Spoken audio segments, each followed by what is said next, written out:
Okay, this is a discussion of the final reading for exam 2, and this is reading 13, Red, White, Black, Finitude and the Cultural Response. It's posted on Moodle. I'm assuming that you did your reading. By the way, that's an assumption that I will make every time I grade anything you send me. Okay? Now, this article is a really good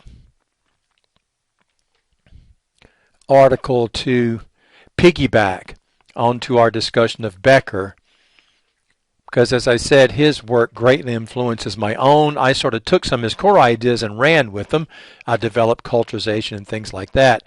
But what I'm doing here is it's an exercise in defending a certain point of view. Now, I'm not going to make it known what my personal views are. There's not necessarily a place for that, but I will let you know that what I've done here is I have decided to write a defense of materialism. And I thought it would be an interesting exercise. In other words, if I were a materialist,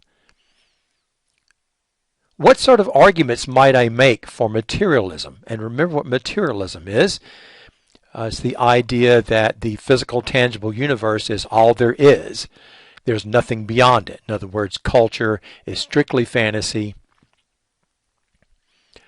And the only thing that really matters is the real world we live in, because there's nothing that lies beyond this. No heavens, hells, angels, demons, gods, and so forth. That's materialism.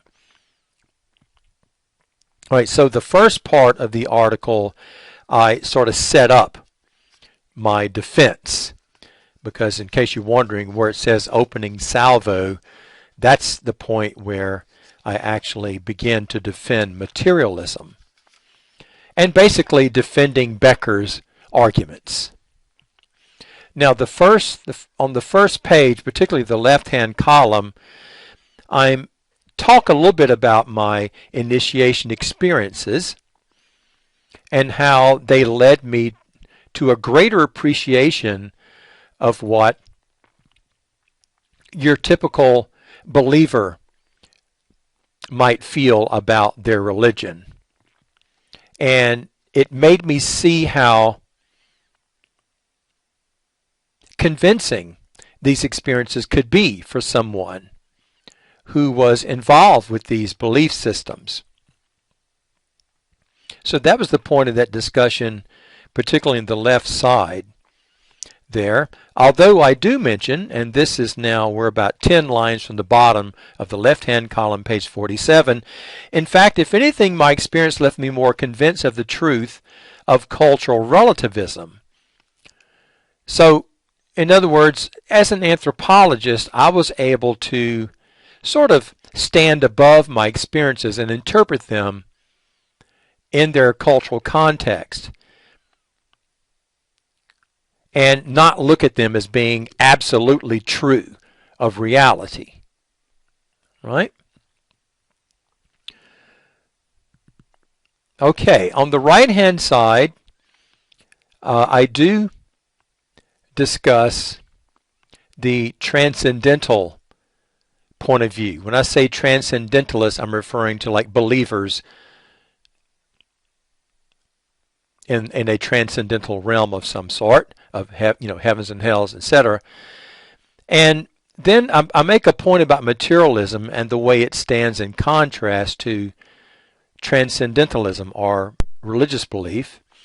And look at the first indented paragraph and drop down about 9 lines, right-hand column, the first page, page 47.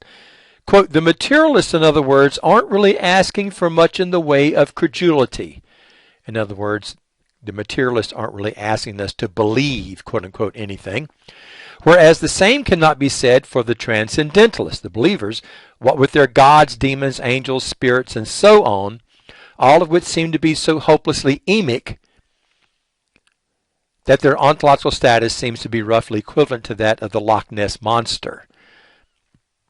Well, the point being is that these things are all matters of fantasy, and they're not part of the real world. Then I discuss a few philosophers and their take on things. Left-hand column, page 48. I talk a little bit about Kierkegaard.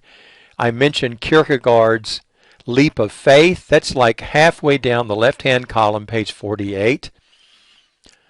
To Kierkegaard, our natural reason, in other words, our scientific reasoning about the world, can only take us so far. Now, he was a theologian, right? And he argued that we could never get all the way to the absolute with our everyday reasoning. So there'll always be a gap. And the only way to traverse that gap would be to take a quote-unquote leap of faith.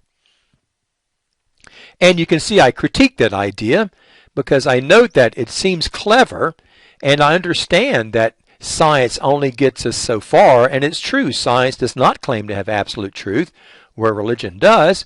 But as you can see, I critique Kierkegaard's ideas by pointing out that, if we take this leap, how can we be sure what we're going to land on? Because after all, if you're talking about this leap in the context of Christianity, it's something totally different than talking about this leap in the context of Buddhism or Hinduism or Islam. So I point that out there.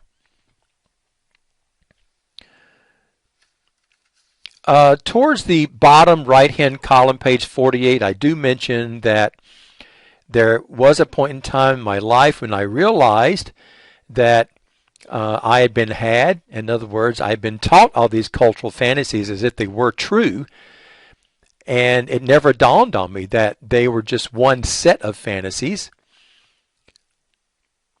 among many other different fantasies held by other people around the world. On page 49, I guess this would be the next page. I think it's page 49. I think I stapled on top of it. But it's page 49. Under the 5 asterisks, here's where I describe red, white, and black and why they're important. I got this idea from my study of linguistics, where I learned that many tribal cultures have just a couple of color terms. And interestingly enough, when they have only 3, they're always the same 3, red, white, and black. And so I looked at that as being representing some sort of primal symbolic truth of the human condition. And so that's why I use it here as labels. The important paragraph there is the middle paragraph where I describe what the colors mean. Red is nature, white is culture, and black is death. Of course, I flesh it out a little bit more than that, and I fully expect you to do the reading, but that's the gist of it. Then I discuss each one. I start with red, basically by talking about culturization and how the cultural or culturized version of things is always a very collapsed, truncated, abbreviated version of what we find in nature. And I make that point near the bottom of the right-hand column, page 49. On page 50, a good quote here, first indented paragraph, page 50, continuing in the same vein, it follows that in an acultural universe of human sexuality, everything is possible. Acultural means not cultural. But in our manifestly cultural world, in other words, this fantasy world we live in, few things are permissible. right? So culture takes this huge range of human sexual practices and collapses them down. Imagine me holding my arms with my hands as far apart as I can get them and then slowly bring them closer together, right? It collapses these down into what is culturally proper.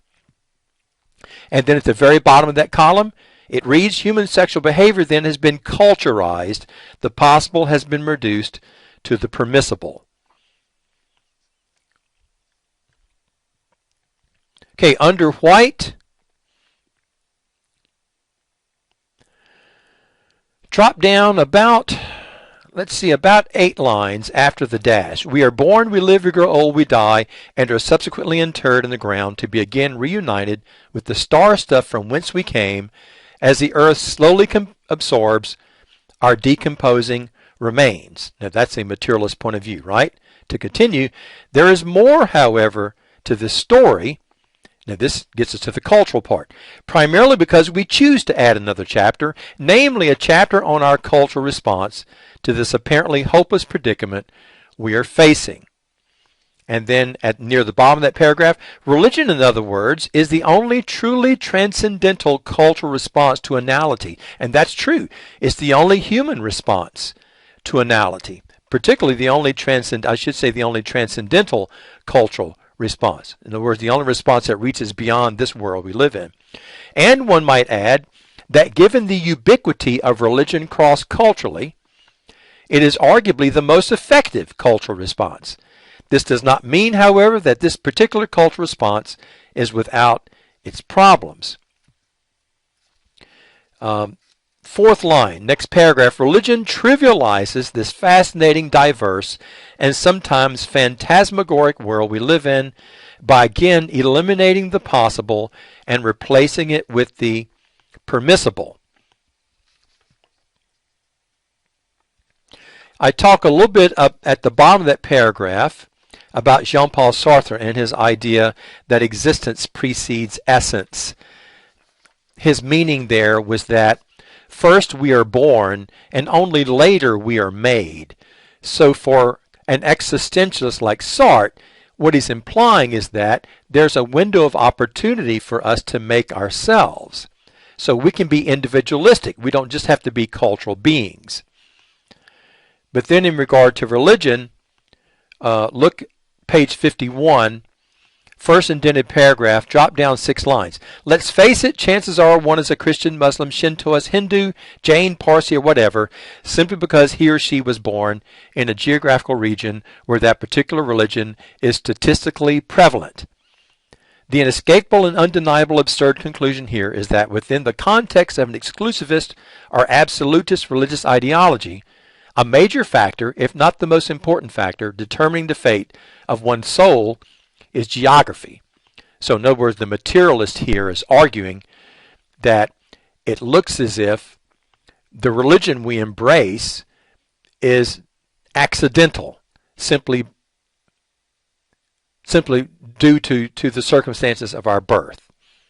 Remember, we're arguing for the materialist here.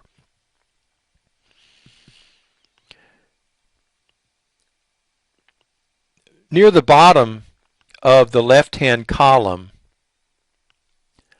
I talk about how iffy and how dubious religious claims can be, particularly those who were not witnessed by more than one individual. So, for example, for whatever reason, according to Muslims, Allah chose to reveal himself only to Muhammad over a period of 22 years, no one else. So point being, there's a lot of trust involved there. And so we have reason to doubt. Also, too, religious claims are not falsifiable. We've talked about that, right? A falsifiable claim is any claim for which data cannot be brought to bear on the issue. And so they're just meaningless. We can never know if they're right or wrong. And that leads us to this comment. This is 7 lines from the bottom of page 51, left-hand side. If we were in fact made in the image of God, as the Judeo-Christian tradition claims, a rationalist agnosticism becomes a reverential gesture that signifies to God that we do not think he is dim-witted. So what's the point the materialist is making? The materialist is saying, if we truly believe in the Judeo-Christian God, that we were made in the image of God, well, we were endowed with the ability to reason and the ability to think rationally and logically. And so we should do that. And in so doing that, we honor the very maker that created us. That's the point that's being made there. So we shouldn't just blindly accept whatever culture we've been born into. We should critique it. And in that way, honor our Creator by using the rational capacity we have to think about things.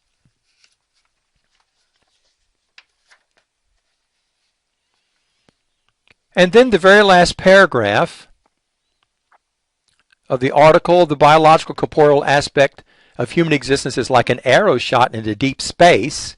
It proceeds doggedly in a linear fashion, never pausing to contemplate, never stopping to reassess its options. Its time is marked by the relentless tick-tock of a cosmic clock that never strikes midnight. Now that's nature, right? But culture, on the other hand, continuously loops back on itself, and in the process makes no headway whatsoever. It's a futile struggle that we engage in simply because we must do something in the face of our terrifying finitude, our certain mortality, although in the end our fight is pointless. For all intents and purposes, a culturally enriched life is no better or no worse than the acultural life, the non-cultural life of the postmodern iconoclast. In the end, the animal in us, the organic sacs we inhabit, inevitably pass on, and the biological matter that is all of us returns to the firmament from whence we came. So says the materialist. When all is said and done, when the dust of our futile struggle clears, the scoreboard reads, as it always has and always will, mortality 1, culture 0. Now clearly, this is something that a materialist would argue. And basically the materialist is saying that to engage in our culture and to participate in our culture is really a futile thing to do, because it can't stop nature, it can't change nature.